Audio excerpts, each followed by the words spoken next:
I started back in probably 9 or 10 years old with my mom. Life was just chaos. It was always just chaos.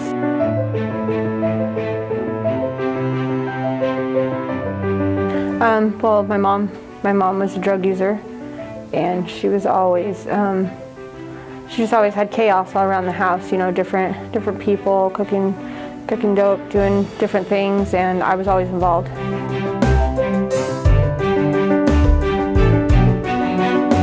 I ran away and ended up in LA, in Hollywood, on the streets when I was 13. And that's when I started getting arrested for various things: prostitution, giving fake name. Back then I started off with hard drugs right off the bat. I was always meth, heroin, crack,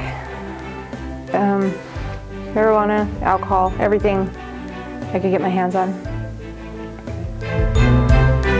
The most helpful was when I finally decided to accept help. You know, after I'd gotten out in 2012, I'd done nothing but fight. Previously, they had said, well, why don't you try some sort of inpatient program? And I was always like, I'll just take my time. Take my time, I could get out and I could. But my daughter came to visit me for the first time, my 13-year-old, and she asked me, Mom, will you please get help?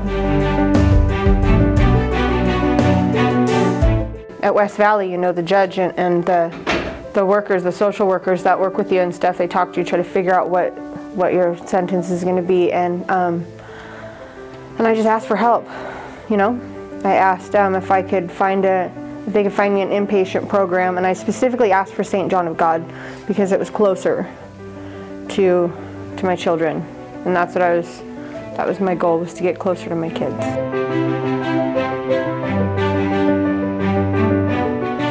One of the counselors there at St. John of God said something to me that Friday that just kind of grabbed onto me. He said, you know, basically we didn't have to be what we had always done. It was always learned behavior, and I remember he said, everybody's always saying the sky is the limit, but the sky is not the limit, the sky is limitless. Some of the things that counselor said, I'd never heard anybody speak like that. And it's cool because you go into a place like that, and it's people show you that they come from where you're coming from, and they show you how far you can go, and that gives you a lot of hope.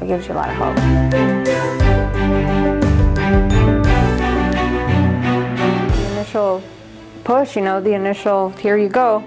And I just caught on from there, and I've stuck with that place, and I've stuck with that program all the way through. I mean, through inpatient, through outpatient, you know, because I never had a chance to learn how to be anything productive. You know what I mean? All I knew is what was given to me when I was a kid, and that wasn't much. How has your life changed since getting through probation? You were on it, now you're off it. How have you changed in that process? In every way. My 13-year-old's living with me again full-time. My 6-year-old's living with me again full-time, you know?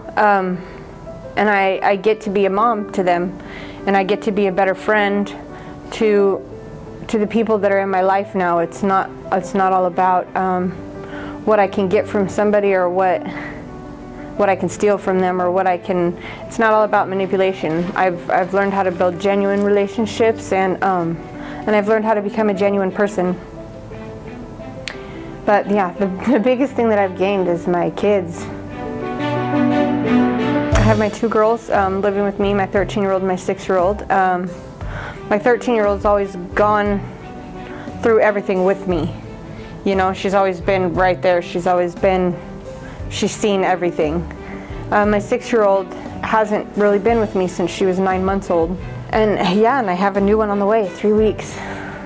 He's coming, and I'm really excited about that, because unlike my other kids, you know, this time I have a chance to do things the right way without any huge, you know, bumps in the road, or having to experience, you know, what it's like for mom to not be around, or having to, you know, experience for myself how it feels that, you know, I was too busy partying